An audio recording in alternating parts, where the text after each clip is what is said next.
What systems can people use to ensure they don't lose things? Again, the answer to such question depends on the item itself. But I opine that an ounce of prevention is worth a pound of cure. And it would be great if we can get some help from technology by using clever little devices called tracking gadgets. The technology market is currently full of a variety of tracking gadgets that you can attach to your belongings, which may get lost or stolen, and allow you to easily trace their location. With the help of these gizmos, your belongings are sure to stay under your nose. One of the latest entrants to the tracking craze that I know is a system called Chipolo, with a stylish keyring style attachment for objects. I'll be able to attach it to almost anything like a laptop case, keys, or even my pet, and register it with the app. Once registered, I'll be able to use an app on my iPhone to locate the object over Bluetooth.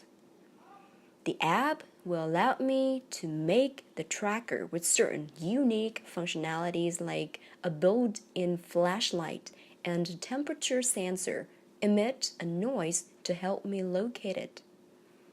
And it also measures the distance between me and the object, as well as the ambient temperature, and I'll be able to find my device within a reasonable distance from my iPhone.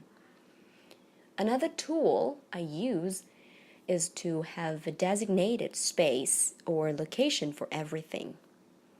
Every item, I believe, should have its own territory, something like a trinket or the top drawer of my nightstand will do. A good place to start is the big three of stuff that's extremely annoying to lose: phone, keys, wallet. When I leave in the morning, I should put them in the same place, exact place, whether that's in a bag or pocket or purse. And when I get home and take them off my person, I'll put them in the same exact place. But I need to be, extra careful with storing keys. The last thing I want is to get locked out of my house because I forgot to take them with me. A good idea would be to have a basket or a set of key hooks by the entrance, so I can always grab my keys before leaving and put them back once I arrive. The important thing is that nothing else goes into the mix.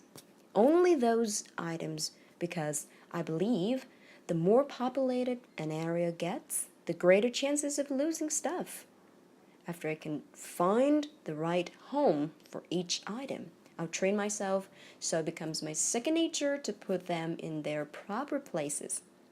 Once I create these long-term habits that I can rely on, it will become, a bit more automatic. What's more, I remember I had a good system for my keys where they were connected to a chain, the other end of which hooked on my belt. A virtual umbilical cord, sort of like what I do with my USB sticks, hanging them around my neck like a real nerd. Well, I'm not going to lose them, right? The final system I adopt is to say aloud the things I do or carry so that it imprints more indelibly in my mind, and I can be assured that I'll remember it later.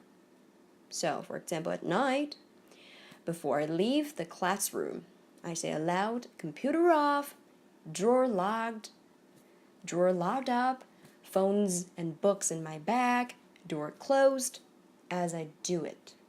All as I do it. Without that, I'll get panic attacks while walking home, wondering if I'd forgotten anything, nervous Nelly that I am. And that's the end of my answer.